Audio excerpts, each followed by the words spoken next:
n'est pas sur ma langue que déjà, ô Éternel, tu la connais entièrement. Dans notre petitesse, nous devrions répéter comme le psalmiste, une science aussi merveilleuse est au-dessus de ma portée. Une science aussi merveilleuse, une science aussi merveilleuse est au-dessus de ma portée. Il est vrai que Dieu partage ses attributs à l'homme. Je veux dire la sagesse et la connaissance. Ces attributs sont des attributs communicables. Dieu les partage à l'homme. Mais l'homme possède ces attributs sous une forme limitée, comme un reflet de la réalité qui est en Dieu. C'est donc une folie pour l'homme de se baser uniquement sur sa sagesse, sa science pour s'accomplir, pour transformer son environnement en paradis sans l'aide de Dieu,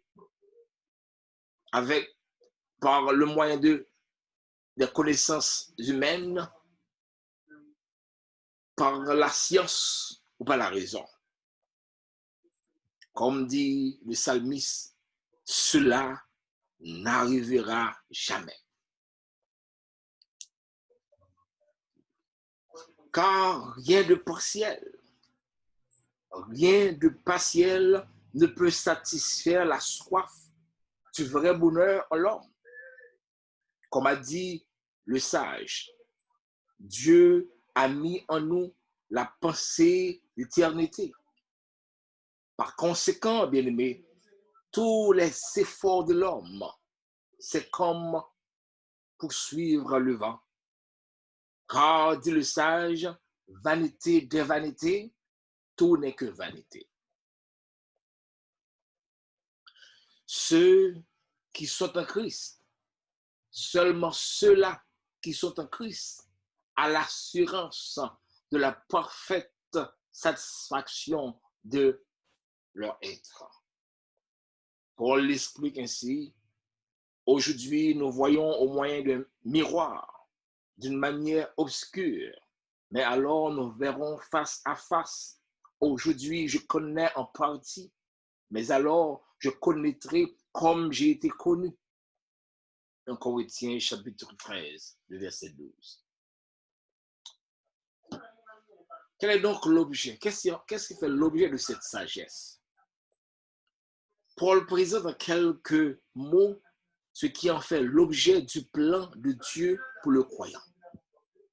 Il dit, ce mystère, c'est que les païens sont co-héritiers, forment un même corps et participent à la même promesse en Jésus-Christ par l'évangile. Qu'est-ce qu'il veut dire par là? C'est-à-dire que le croyant s'identifie à Christ dans tout ce qu'il est et dans tout ce qu'il possède.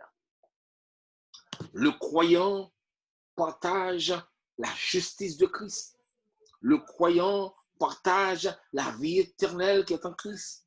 Le croyant partage son royaume, sa résurrection et sa glorification. Le croyant partage également les promesses, les mêmes promesses que les Juifs. Et c'est ce que Paul déclare dans ce texte. Ce paquet constitue les accessoires d'un bonheur parfait que seul Dieu peut accorder. Ce sont là les richesses incompréhensibles de Christ. Ce dessein, bien entendu, est fondé sur la sagesse de Dieu. aussi, ce dessein est aussi formé dans les profondeurs de l'éternité. Oui, le dessein de Dieu pour le croyant est fondé sur la sagesse de Dieu. Le dessein de Dieu pour le croyant est formé dans les profondeurs de l'éternité. Cela signifie que le dessein du plan de Dieu pour le croyant est éternel. Paul ajoute dans le même texte, Éphésiens chapitre 3, versets 9 à 11. Paul ajoute, selon le dessein éternel qu'il a mis à exécution par Jésus-Christ notre Seigneur. De ce fait, tout ce qui entre dans l'accomplissement de ce dessein ne peut être rendu sans effet par aucun agent temporel. Particulièrement, l'expiation des forfaits du croyant a été effectuée avant la fondation du monde, avec des ustensiles éternels. L'auteur de l'Épître aux Hébreux déclare, mais Dieu a traversé le tabernacle le plus grand et plus parfait, qui n'est pas construit de main d'homme, c'est-à-dire qui n'est pas de cette création.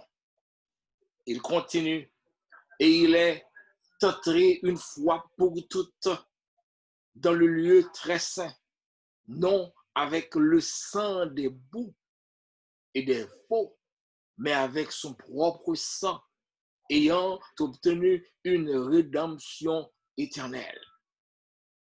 Il est le médiateur d'une nouvelle alliance, afin que ceux qui ont été appelés reçoivent l'héritage éternel qui leur a été promis.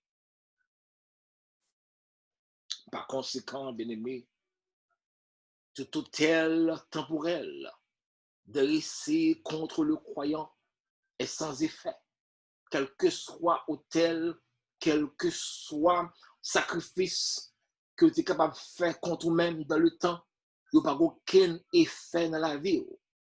Il n'y a pas aucun droit pour atteindre, parce que l'autel qui était dressé pour maintenant, l'autel qui a été dressé pour le croyant est un autel non temporel, est un autel qui a été fondé, qui a été dressé avant même la fondation du monde. Oui, tout autel temporel dressé contre le croyant est sans effet. C'est pourquoi, comme le Seigneur a dit, toute âme forgée contre le peuple Israël, contre, n'est-ce pas, ses serviteurs, toute âme forgée contre toi est sans effet.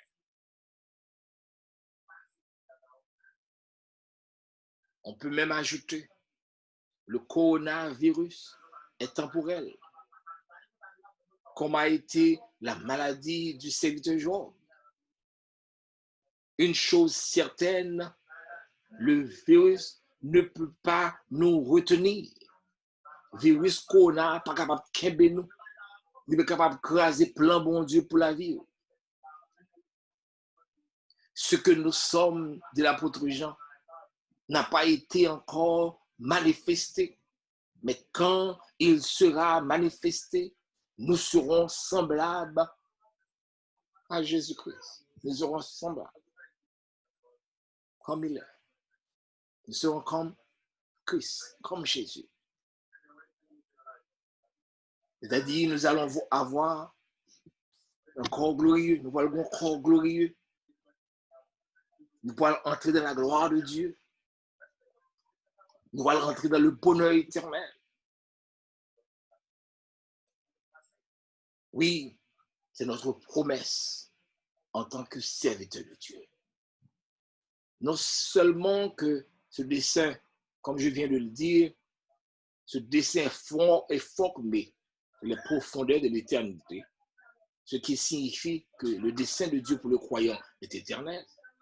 Ce dessein est aussi un dessein immuable.